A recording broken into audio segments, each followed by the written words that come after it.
السلام عليكم ورحمة الله وبركاته. إن الحمد لله نحمده ونستعينه ونستغفره ونعوذ بالله من شرور أنفسنا ومن سيئات أعمالنا. من يهده الله فلا مضل له ومن يضلل فلا هادي له. أشهد أن لا إله إلا الله وحده لا شريك له وأشهد أن محمدا عبده ورسوله. اللهم صل وسلم وبارك على نبينا محمد وعلى آله وصحبه أجمعين. Ayolah ikhwah, azakumullah. Kita sebagai orang yang beriman, kewajiban kita untuk berjalan di atas bimbingan wahyu. Pasti kita akan selamat. Sebab Allah sudah menjelaskan demikian dalam Al-Quran, dan Nabi Muhammad sallallahu alaihi wasallam juga menjelaskan demikian. Kalau kita berjalan di bawah bimbingan wahyu Al-Quran wa sunnah ala fahmi salaf, maka kita akan selamat, tidak akan celaka dan tidak akan sesat.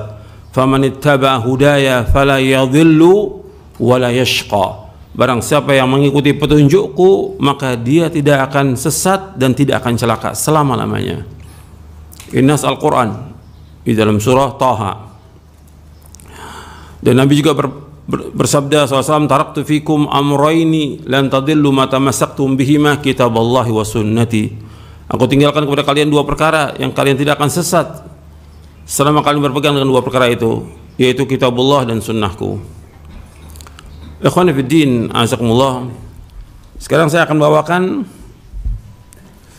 hadis-hadis Nabi SAW yang berkaitan dengan merapatkan saf.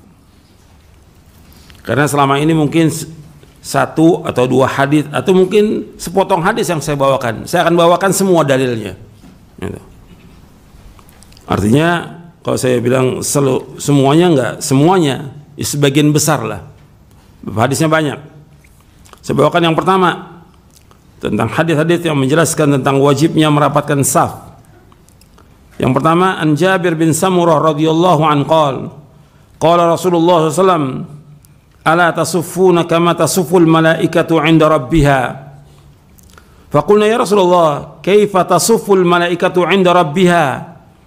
Qala yutimmuna as-sufufa al-awwal wa yatarassuna fi as-saff. Akhrajahu Muslim wa Abu Daud.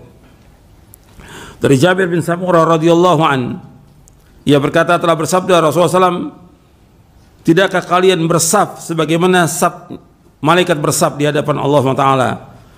Tidakkah kalian bersaf sebagaimana malaikat bersaf di hadapan Allah SWT? Kami para sahabat bertanya, ya Rasulullah, bagaimana malaikat bersaf di hadapan Allah SWT? Maka Nabi bersabda SAW, mereka menyempurnakan saf-saf yang pertama. Jadi harus penuh dulu saf yang pertama, baru saf yang kedua. Setelah keluar semua baru saf yang ketiga. Terus seperti itu. Wa yatarasuna fis saf, dan mereka merapatkan saf mereka. Yatarasuna fis saf dijelaskan oleh dalam syarah-syarahnya, maksudnya yatalasaqun hatta la yakuna bainahum furaj. Mereka merapatkan saf, menempelkan. Lasaqa itu menempelkan, ditempelkan saf itu. Enggak boleh renggang, enggak boleh. Ini hadis sahih riwayat Muslim dan Abu Daud. Yang kedua, an Abi Hurairah radhiyallahu anhu qala Rasulullah SAW, aqimus saffa fis salati fa inna iqamatas saff min husnis shalah. Dari Abu Hurairah radhiyallahu anhu telah bersabda Rasulullah SAW, tegakkanlah saf dalam sholat. Sesungguhnya menegakkan saf itu termasuk dari kesempurnaan sholat. Artinya menegakkan saf itu artinya meluruskan saf dan merapatkannya. Ini hadis sahih riwayat Muslim. Yang ketiga, an Anas radhiyallahu an qala Rasulullah SAW, sawu sufufakum fa inna taswiyatas safi min tamamis shalah. Dalam riwayat Bukhari, fa inna taswiyatas safi min iqamatis shalah. Dari Anas radhiyallahu anhu ia berkata, telah bersabda Rasulullah SAW, ratakan saf kalian, luruskan saf kalian. Sesungguhnya meluruskan saf termasuk dari kesempurnaan sholat. Dalam riwayat Muslim, dalam riwayat Bukhari, termasuk dari menegakkan sholat. Artinya lurus dan rapat saf itu. Yang keempat, an Anas radhiyallahu anin Nabi sallallahu alaihi wasallam qala aqimu sufufakum fa inni arakum min wara'i dhahri. Kata Anas radhiyallahu dari Nabi sallallahu alaihi wasallam, aqimu sufufakum, tegakkan saf kalian, sesungguhnya aku melihat kalian dari belakangku. Artinya Nabi SAW menghadap kiblat, sholat menghadap kiblat, tapi Nabi bisa melihat orang-orang yang di belakangnya itu rapat atau tidak safnya. Nabi melihat, dan ini termasuk dari mukjizat Nabi Muhammad SAW. Ini mukjizat. Jadi Nabi meskipun menghadap kiblat, tetap Nabi melihat kalau ada saf yang renggang itu. Sehingga para sahabat memahami, perhatikan, ini fahmus salaf, perhatikan ya, fahmus salaf. Para sahabat memahami ini, kata Anas bin Malik radhiyallahu an, wa kana ahaduna yulzighu mankibahu bi mankibi sahibihi wa qadamahu bi qadamihi. Dan seorang dari kami menempelkan pundaknya dengan pundak temannya dan kakinya dengan kaki temannya, dirapatkan, nggak ada renggang. Ini diriwayatkan oleh Imam Bukhari di Sahih Bukhari di hadis nomor 725. Bahkan Imam Bukhari memberikan babnya Imam Bukhari merupakan fikihnya Imam Bukhari. Di bab itu Imam Bukhari menyebutkan bab ilzaqil mankib bil mankib wal qadam bil qadam fis saf. Artinya menempelkan pundak dengan pundak, kaki dengan kaki dalam saf. Itu fikihnya Imam Bukhari rahimahullah.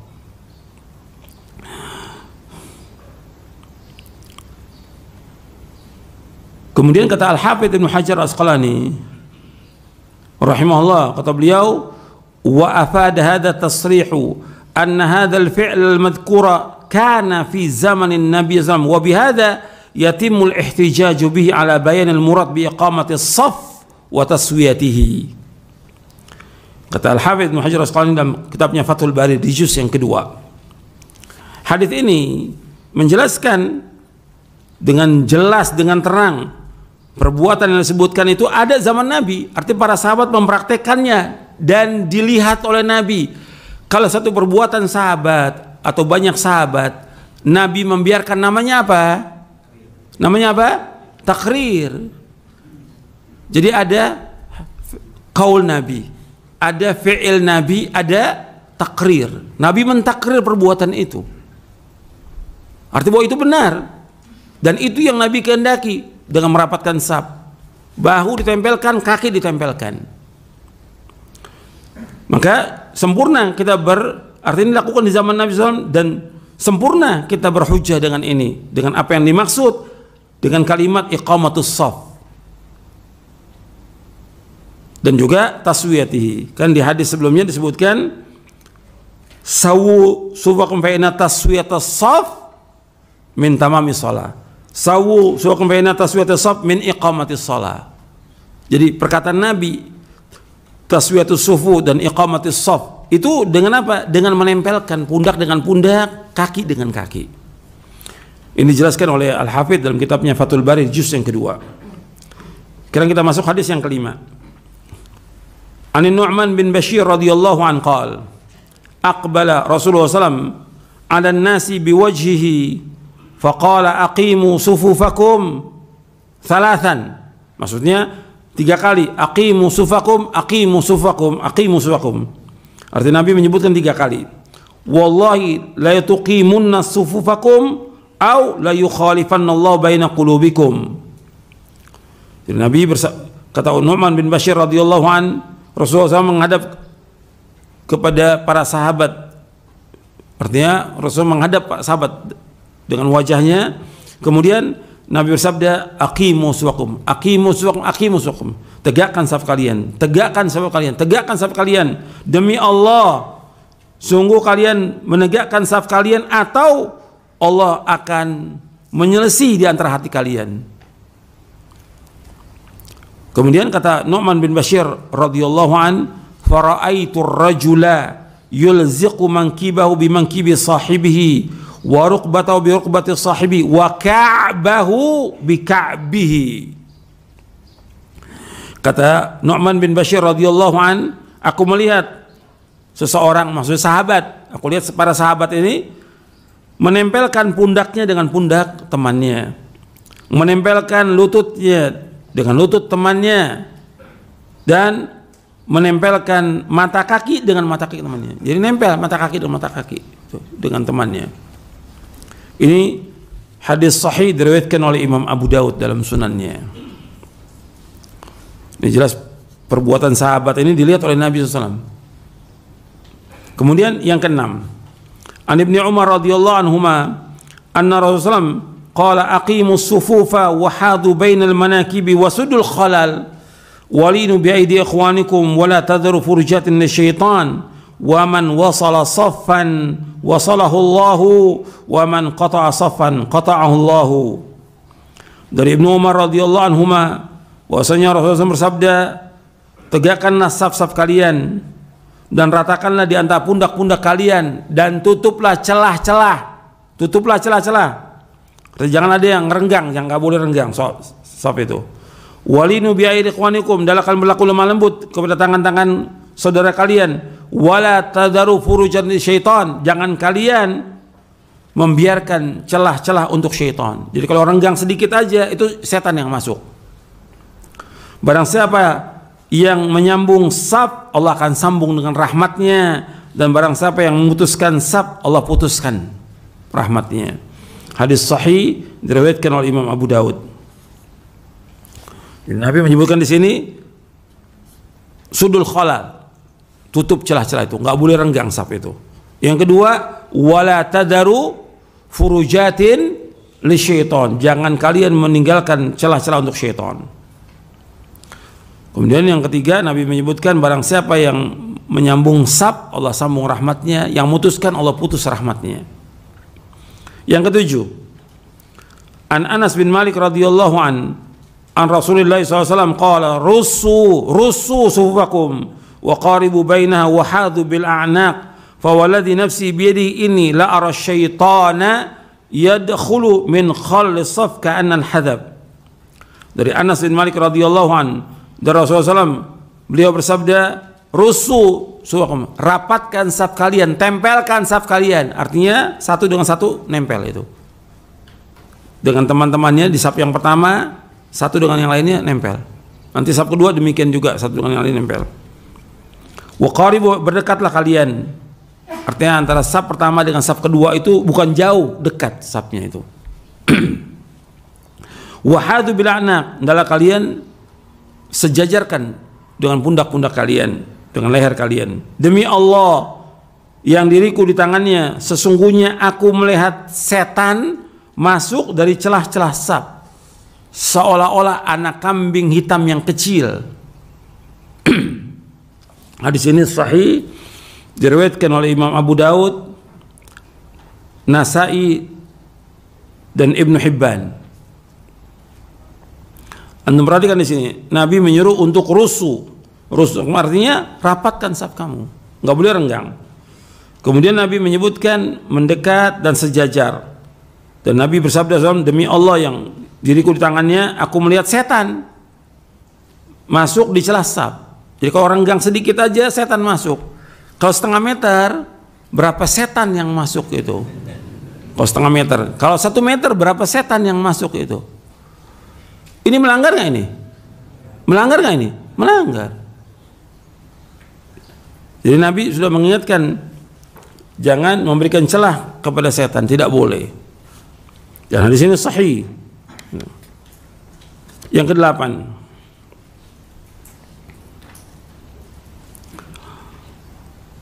dari sahabat Anas radhiyallahu an, uqimatis shalah fa aqbala alaina Rasulullah biwajhi faqala aqimu sufakum wa tarasu inni arakum mi wara'i dhahri. Dari Anas radhiyallahu an, Dikomatkan salat, kemudian Rasulullah menghadap kepada kami dengan wajahnya. Kemudian Nabi bersabda, aqimu sufakum wa tarasu. Tegakkan saf kalian dan rapatkan saf kalian, tempelkan satu dengan satunya. Sesungguhnya aku melihat dari belakang punggungku. Hadis sahih riwayat Bukhari. Makna tarasu ay talasaqu bi ghairi khalalin. Makna tarasu ay talasaqu bi ghairi khalalin. Makna tarasu artinya adalah kalian menempel saf itu tanpa ada celah sedikit pun juga. Jadi nggak boleh. Ini hadis sahih riwayat Bukhari. Jadi antum perhatikan nih beberapa hadis bahwa Nabi SAW ketika mau mulai sholat, imam itu menghadap ke makmum. Sebelum takbir itu menghadap ke makmum. Ini perkataan. Nanti ada perbuatan Nabi yang Nabi meratakan saf itu. Dia lihat sebelah kanan dan sebelah kiri diratakan oleh Nabi, dipegang oleh Nabi. Di zaman Umar juga demikian radhiyallahu an. Jadi saf itu ya, yang mundur, ada yang maju diratakan, yang renggang dirapatkan. Itu fi'il. Kalau ini kan qaul, belum fi'il. Semoga saya bacakan panjang ini. Ya, dari Bara' bin Azib, kemudian dari Nu'man bin Bashir disebutkan di situ bahwa Nabi masuk di saf itu dari satu ujung ke ujung yang lain. Kemudian Nabi memegang dada-dada kami dan juga pundak kami. Wala takhtalifu fatakhtalifa qulubukum. Jangan kalian berselisih, maka akan Allah selisihkan hati kalian. Hadis sahih riwayat Abu Daud. Kemudian juga dari Nu'man bin Bashir, Nabi mengatur saf kami dengan tangannya seperti mengatur anak panah, menyusun anak panah. Dan ada berapa hadis itu? Perbuatan Nabi. Artinya perkataan, ada perbuatan Nabi yang sahih tentang masalah itu. Jadi untuk perhatikan bahwa Nabi betul perhatian masalah saf ini nggak sembarangan, nggak segampang yang seperti sekarang ini orang main renggang-renggang aja, nggak boleh, haram hukumnya. Yang menyuruh untuk merapatkan saf siapa? Rasulullah SAW. Kewajiban itu untuk sami'na wa ata'na. Kita wajib taat. Makanya Nabi memberikan ganjaran yang besar bagi orang yang menutup celah. Kalau ada nih celah yang renggang, dia rapatkan, dia masuk di situ. Itu ganjarannya besar. Ganjarannya apa? Sorga. Anda bayangin itu. Ini bukan masalah kecil, masalah besar ini. Nabi bersabda SAW dari Aisyah radhiyallahu anha, qala Rasulullah SAW, man sadda furjatan banallahu lahu baitan fil jannah wa rafa'u biha darajah. Kata Nabi SAW dari sahabat Aisyah radhiyallahu anha, ia berkata, telah bersabda Rasulullah SAW, man sadda furjatan, barang siapa yang menutup satu celah, maksudnya satu celah saf, maka diberikan judul oleh para ulama, fadlu saddi furjatis saf, keutamaan menutup celah saf. Dan riwayat ini sahih, dibawakan oleh Syekh Al-Albani dalam Sahih Targhib wa Tarhib dan juga dalam silsilah hadis as-sahihah di juz yang keempat. Man sadda furjatan, barang siapa yang menutup celah dalam saf itu, ada yang renggang, banallahu lahu baitan fil jannah, Allah akan bangunkan bagi dia rumah di sorga. Bayangkan tuh, menutup satu celah saf aja, kita masuk di situ, dibangunkan rumah di sorga. Wa rafa'u biha darajatan, dan Allah akan mengangkat dia satu derajat.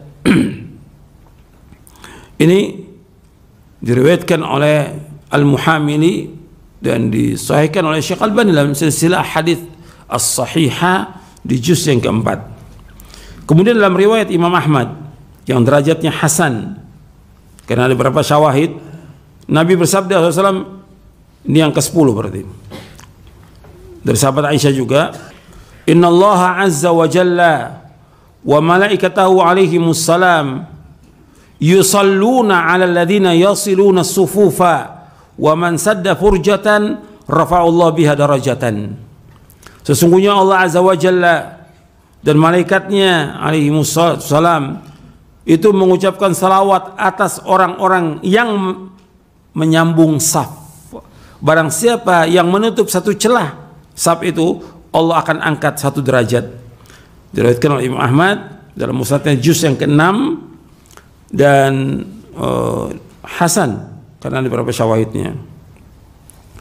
Kemudian kalau ada orang yang safnya renggang atau dia ada saf tapi dia sholat sendirian di belakang saf, sendirian, maka Nabi SAW ketika melihat ada orang yang sendirian di belakang saf, Nabi menyuruh untuk mengulangi sholatnya. Berarti sholatnya tidak sah. Ketika saf itu renggang, sholatnya tidak sah, dia harus mengulangi lagi. Dijelaskan oleh Imam Ibn Hibban Al-Busti dalam kitabnya Sahih Ibn Hibban. Beliau memberikan judul Dzikrul Bayan bi anna hadzal munfarid khalfa sufuf a'ada salatahu bi amril Mustafa sallallahu alaihi wasallam iyyahu bidzalik. Menyebutkan keterangan bahwa orang yang sholat sendirian di belakang saf, maka dia mengulangi sholatnya karena perintah Rasulullah SAW kepadanya. Dibawakan hadis dari Wabisah bin Ma'bad radhiyallahu an. Dan di sini juga ada dalam kitab Bulughul Maram min Adillatil Ahkam. Anna Rasulullah ra'a rajulan yusalli khalfa as-saffi wahda fa amarahu fa'ada as-salata. Nabi melihat seorang sholat sendirian di belakang saf. Lah Nabi tahu dari mana? Artinya setelah selesai Nabi salam, kan ada berapa saf tuh yang sholat. Nabi lihat ada seorang sendirian di belakang saf. Dia masbuk sendirian di belakang saf. Maka Nabi setelah orang itu selesai sholat, fa'amarahu, Nabi suruh dia fa'ada sholat, untuk mengulangi sholatnya. Ini hadis sahih diriwayatkan oleh Imam Ibn Hibban. Kemudian Ibn Hibban menjelaskan lagi kenapa orang ini disuruh sholat. Beliau memberikan bab Dzikrul Bayan bi anna Nabi sallallahu alaihi wasallam innama amara hadzal rajul bi'adati shalah li'annahu lam yattasil bi musallin mithlihi haitsu kana ma'muman. Penjelasan bahwa Nabi memerintahkan orang mengulangi sholatnya karena dia tidak bersambung dengan yang lain, tidak satu saf. Berarti kalau renggang dia harus mengulangi sholatnya karena dia nggak nyambung. Kemudian Ibn Hibban membawakan hadis ana rajulan shalla khalfan nabiy sallallahu alaihi wasallam wahda wa lam yattasil bi ahadin fa amarahu ay yu'id as-shalah. Ada seorang salat di belakang Nabi sendirian, nggak sambung safnya dengan yang lain, maka Nabi menyuruh untuk mengulangi salatnya. Ini diriwayatkan oleh Imam Ibn Hibban. Yang saya pakai kitabnya At-Ta'liqatul Hisan ala Sahih Ibn Hibban yang ditakhrij oleh Syekh Al-Albani rahimahullah. Kemudian juga ada beberapa yang disebutkan lagi. Bahkan dalam hadis Abdurrahman bin Ali bin Syaiban radhiyallahu an, itu disebutkan Nabi melihat ada seorang sholat sendirian, maka Nabi menyuruh orang itu untuk mengulangi sholatnya, dan Nabi bersabda, istaqbil sholataka fa innahu la sholata li fardin khalfas shaf. Ulangi sholat kamu karena sungguhnya tidak ada sholat bagi orang yang sholat sendirian di belakang saf. Ini sahih diriwayatkan oleh Imam Ibn Hibban. Kemudian ikhwani fiddin, azakumullah, kalau umpamanya ada orang yang ada saf renggang sedikit, umpamanya ada dia nggak rapatkan saf, atau ada seorang yang dia batal keluar, ini saf ini nggak mau rapat, kemudian kita di belakangnya kita jalan masuk ke saf itu, orang yang masuk berjalan itu besar sekali ganjarannya. Kata Nabi SAW dalam riwayat Ibnu Umar secara marfu, ma min khatwatin a'zamu ajran min khatwatin masyaha rajulun ila furjatin fis saf fasaddaha. Kata Ibnu Umar radhiyallahu anhuma secara marfu, artinya dari Nabi SAW, dan tidaklah seorang melangkah dengan langkah yang paling besar ganjarannya, melainkan langkah yang dia melangkah untuk masuk ke celah saf yang lowong itu, dia masuk untuk merapatkannya. Ini dikeluarkan oleh Imam Tabrani dalam Mu'jamul Awsat dan syaratnya hasan, dan dihasilkan oleh Syekh Al-Albani dalam silsilah hadits as-sahihah di juz yang ke-6. Nah itu diantara hadisnya kurang lebih ada 10 hadis, ya bahkan lebih dari 10 hadis ini berkaitan dengan saf. Ini kalau sudah ada datang begini dalil-dalil dari Nabi SAW, kewajiban kita untuk apa? Sami'na wa ata'na. Ini terkumpul di sini pertama perkataan, sabda Nabi. Yang kedua perbuatan Nabi. Nabi merapatkan saf. Nabi mengatur saf itu. Saya pikir belum ada sekarang ini imam mengatur saf itu. Paling imam berdiri, lihat langsung. Maksudnya imam ucapkan sawu subakum atau sawu wa'tadilu atau yang lainnya, aqimus sufuf. Imam harus mengucapkan kalimat itu. Baru yang ketiga, kalau memang dia mampu, dia rapatkan saf itu. Dia jalan dari ujung kanan ujung kiri, rapatkan. Udah selesai, lihat yang kedua. Kalau di zaman Umar disuruh orang untuk merapatkan saf. Ada satu orang yang ngatur itu saf. Jadi ada yang ngatur saf. Untuk apa? Supaya rapat dan lurus, supaya lurus dan rapat. Karena ini perintah Rasulullah SAW. Karena ini nggak main-main. Kita disuruh untuk bersaf seperti safnya siapa? Malaikat. Insya Allah. Perintah Rasulullah melakukan saf. Kemudian Rasulullah menyebutkan bahwa kalau biarkan, bahwa itu akan masuk setan. Dan ini para sahabat melakukannya, merapatkan saf. Dan juga manfaatnya besar. Kenapa? Merapatkan saf itu kita mengikuti perintah siapa? Rasulullah SAW. Kemudian yang kedua, merapatkan saf itu mencegah masuknya apa? Setan. Yang ketiga, merapatkan saf mengumpulkan apa? Hati. Supaya hati ini tidak ikhtilaf, tidak berselisih. Yang keempat, bahwa itu termasuk dari kesempurnaan sholat. Renggang sedikit aja nggak sempurna sholatnya, apalagi kalau renggangnya setengah meter. Disuruh Nabi untuk mengulangi. Mudah-mudahan ini bermanfaat untuk saya dan untuk sekalian. Kurang lebihnya saya mohon maaf. Sallallahu Nabi Muhammadin sallallahu alaihi wasallam. Wa akhiru da'wana alhamdulillahirabbil alamin.